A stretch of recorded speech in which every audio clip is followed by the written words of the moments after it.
and my guest on the classroom chat today is Neelakantha Bhanu Prakash. I should call you Bhanu, right? Yes, absolutely, sir.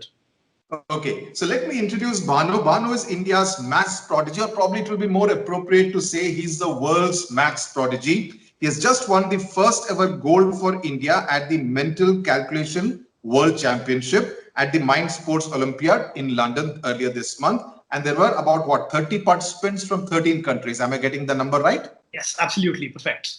Okay.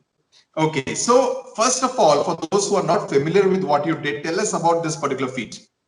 So, mind sports and mental calculation, the two words speak for themselves, right? Mental calculation is doing calculations here, and mind sports is to actually play games with this. So, I'm 20 years old and I hold 4 world records and 50 Limca records for being the fastest human calculator in the world, a title which I once held. I hold since a long, long time now, is when a mental calculator is someone who calculates quicker than the speed of a calculator. And this being the quickest is the title of what it means. And a few study records have shown that I calculate at the speed of 12 numbers per second, which is 4 times and 4.5 times the average speed of a human being. And the recent task and the recent very big achievement which I've had is that I've taken part in the Mind Sports Olympiad, the Olympics. It's the equivalent, which was held in London. This time, yes. Corona, COVID time, it was held online with a lot of scrutiny and a lot of long runs. And the competition, as you mentioned clearly, with 30 people, 13 countries representing their own countries and things. And it's an open competition because the brain does not have an age. So there's people from 14 years of age till 57 years of age, adults who are from 57 years of age, taking part in this competition. And I won it for India for the first time. The competition has things like calculating cube roots, square roots, addition, subtraction, multiplication, some surprise tasks, exponents, and all of these.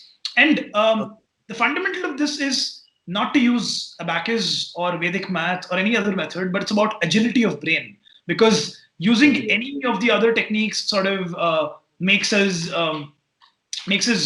take a vehicle to reach our destination when we want to get our muscles strong. So in that sense, I think that's what the feat is, to be the first Asian to have ever won the Mind Sports Olympics and bring it back home to India.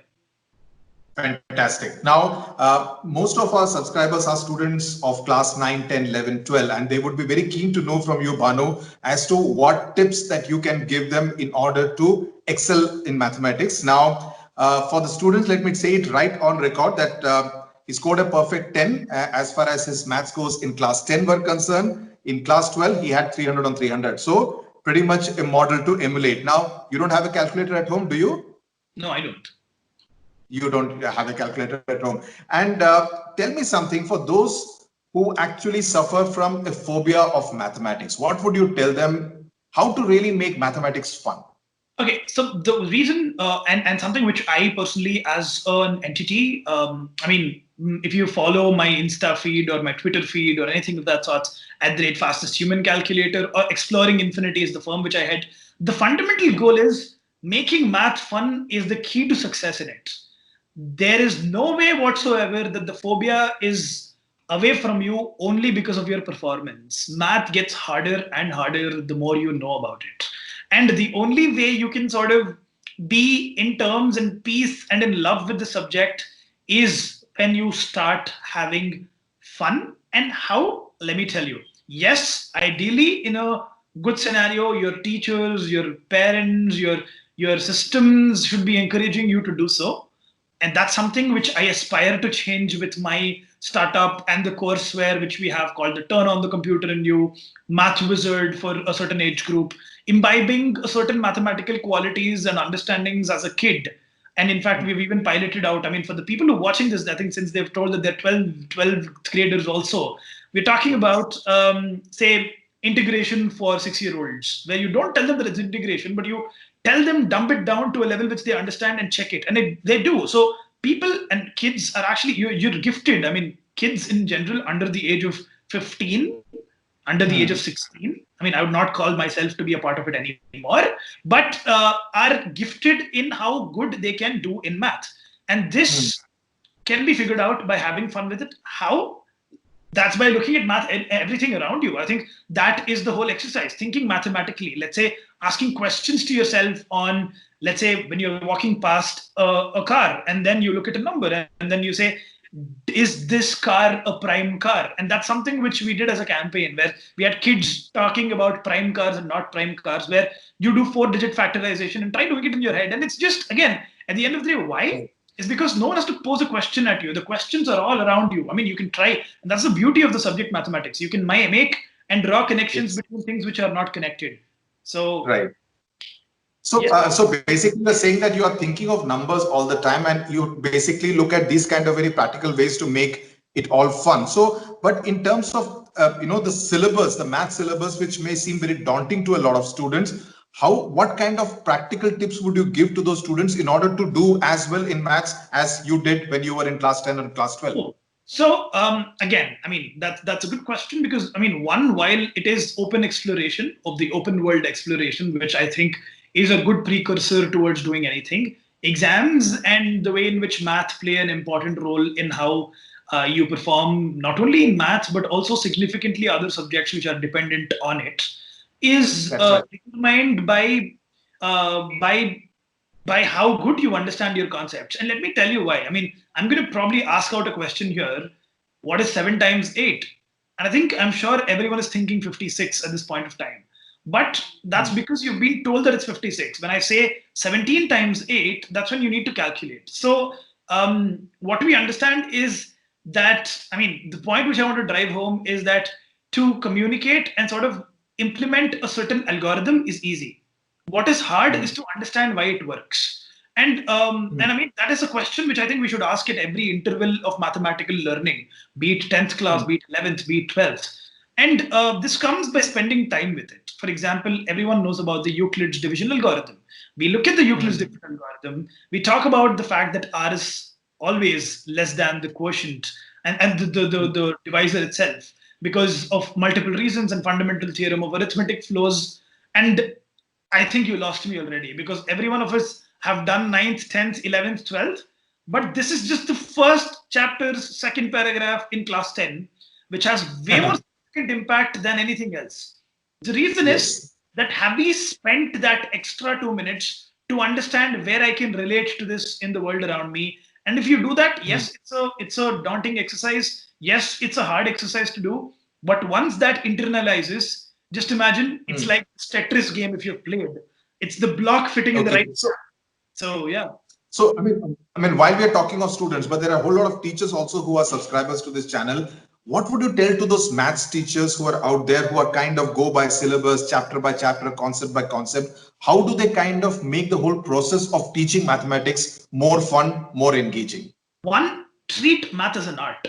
That is something which I tell everywhere I go. Exploring Infinity is the firm which I head talks about fundamental reasons, saying, why is math an art? It's because it requires skills which are beyond what a general scientific model does. It's not just open exploration and solving a problem, but creative ways of finding to do so.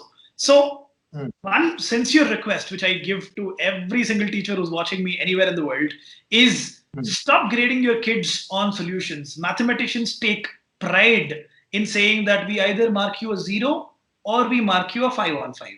There is no midway. We take pride in doing so, and we should stop doing it. I mean, I did believe in it for a while, but the fact is that how many of us would grade an essay 0? We would not. We would dare not. The reason being that you will evaluate on a much more critical scale, talk about what form of punctuation lacks. In a similar sense, mathematical problems can be broadly categorized into buckets: algebraic understanding, association, pattern understanding. And this is something which we observed. Exploring Infinity is the firm. We did experiments with kids doing algebra with question marks and stars as the variables, and they did significantly better. That's because of the phobia of alphabets coming up there. So this math is not just a science. I mean, it's not all notation and science. It's an art, and it has a lot of social implications. And the teachers have to be sensitive enough to understand and find the right ways to get uphill. I mean, Mount Everest can probably be climbed from 5 different angles. Every kid has his own route. And as long as we can customize the path of learning, kids are intelligent. Never blame the kids. Right. I mean, I am on that side of edge when it comes to things. Right. So, I mean, just tell me about yourself in the sense, are you a person who sees numbers in just about everything at any given point in time? I mean, how does your mind work? I'm just trying to understand how your mind works. So, I mean, I use math as a good distraction tool. I use math as a good tool to sort of be concentrated on something. And let me tell you how. For example, I'm talking to you right now. It's been 783 seconds since we started talking. And probably even more. I'm not sure what goes on record, what doesn't. But still, it's been that long. And I mean, I'm talking to you right now, and I'm probably doing the table of 43 in my head: 43, 86, 129, 172, 215, 258. But I'm also communicating with you right now, and I'm at 473, 516, 559.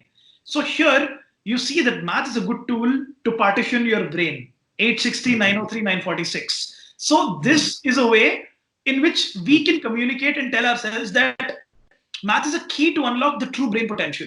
And this is something which I actively do. Am I going past a taxi? What is the taxi number? Yeah, 17201763 is where I am at that table, just coming back. So the taxi which passes by you, the number of metro pillars you've crossed if you're living in a metropolitan. How many times did the other person speak and blink in this entire conversation? Or probably even to a certain extent, think of how much you speak versus how much the other person speaks to sort of understand if it's an equal conversation or not. So, yeah, I mean, in that sense, yes, there is a lot of things to look at into maths. And yes, I do it constantly. Sometimes it's a little too much, but I mean, that's the way I function. So lastly, I mean, do the dreams that you see in the night also, do they also kind of concern maths and numbers? Not exactly. I mean, math and numbers are just two ways. For example, I personally see that mathematical thought is different from mathematics in general, like arithmetic. Like mathematical thought is when, I mean, you harness your brain. Let's just imagine your brain there's this guy inside your head who's actually going around, and there is a nail to which he's hooked. So he's going on free circles or whatever. So his motions are random, right? The motions are random. Mathematics is to keep these in pattern. I mean, there is a structural way in which you go about your thoughts and things like these. And so my dreams obviously are very organized. That is there. I mean, my dreams are very organized. They're very compartmentalized, and in a few senses, a very vivid in terms of, I mean, I had a dream the other day where I think 4 or 5 days ago, if I'm not wrong, where there were 16 dogs which went missing. And I mean, again, a lot of dogs which went missing is different from 16 dogs which went missing. So, I mean, I think maybe it's the brain ways of telling you that, hey, this is what you function, this is what you are. So, yeah, rub it in. So, yeah. So now you are studying at St. Stephen's College in Delhi, Delhi University. What are your academic plans, say, in the next 4 to 5 years? So I finished my graduation right now in COVID time. I've written my exams online, and I wish to go for a master's and a postdoctoral study sometime later. But I want to give a couple of years of break, work on exploring infinities. In fact, everyone, I mean, a call out to every one of you here who thinks that they want to experience math. Not only, I mean, at the end of the day, the goal is never to excel exams. I mean, the goal should be to excel exams, yes. But the reason why we start studying should not be them. I mean, if it is that, then we are giving it a lesser thing than the other much more serious thing is saying that I want to learn what I am supposed to learn. And that should be the hunger and the way ahead. So exploring infinities is, I think, what I'm going to be working for the next 2 years, doing courseware, teaching people and getting people in. And after that, subsequently, a master's and a postdoctoral study in mathematical research. I wish you all the best. It has been an absolute pleasure interacting with you, listening to you. Maths definitely not my strong point all through my school years. So it's a pleasure to listen to someone who is an absolute maths wizard. My best wishes to you. Thank you very much for your time. Yeah, thank you.